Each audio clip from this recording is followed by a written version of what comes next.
வணக்கம் நண்பா. India vs Pakistan ஆசிய கோப்பை ஃபைனல்ஸ்ல துபாய்ல நடக்க போற இந்த மேட்ச் உண்மையிலே ஒரு வரலாற்று சிறப்புமிக்க மேட்சா இருக்க போகுது. ஏன்னா நீங்க நம்புவீங்களா? ஆசிய கோப்பை வரலாற்றிலேயே இதுதான் முதல் தடவை இந்தியாவும் பாகிஸ்தானும் ஃபைனல்ல மோதுறாங்க. அதனாலேயே இந்த மேட்ச் மேல ஒரு தனி எதிர்பார்ப்பு இருக்கு. சரி, முதல்ல நம்ம டீம் இந்தியாவை பத்தி பாத்திரலாம். இப்போதைக்கு அவங்கள ஒரு வின்னிங் மிஷின் தான் சொல்லணும். அவங்களோட ஃபார்ம் அப்படி இருக்கு.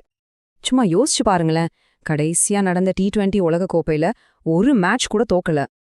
அது மட்டும் இல்ல, சாம்பியன்ஸ் ட்ராஃபிலயும் அதே கதை தான்.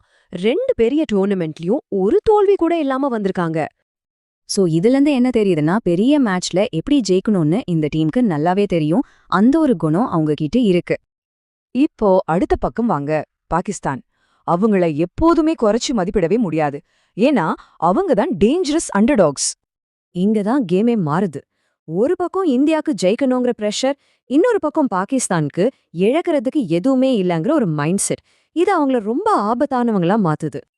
அவங்களோட பலமே அவங்களோட இமோஷன் தான். ஃபீல்டிங்ல செம்ம சார்ஜ்டா இருப்பாங்க.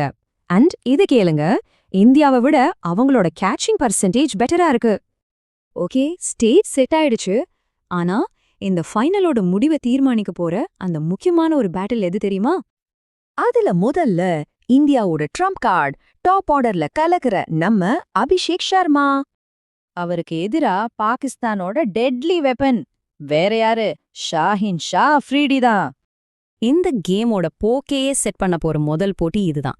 அபிஷேக் vs ஷாஹீன். இதுதான் இந்த மேட்சோட மிக முக்கியமான தருணம். சோ இப்ப கேள்வி இதுதான். இந்த கோப்பைய யாரு தூக்க போறா? ஃபேவரட்ஸா இருக்க இந்தியாவா இல்ல அண்டர்டாக்ஸா இருக்க பாகிஸ்தானா? நீங்க என்ன நினைக்கிறீங்க? கமெண்ட் செக்ஷன்ல கமெண்ட் பண்ணிட்டு போங்க. நன்றி.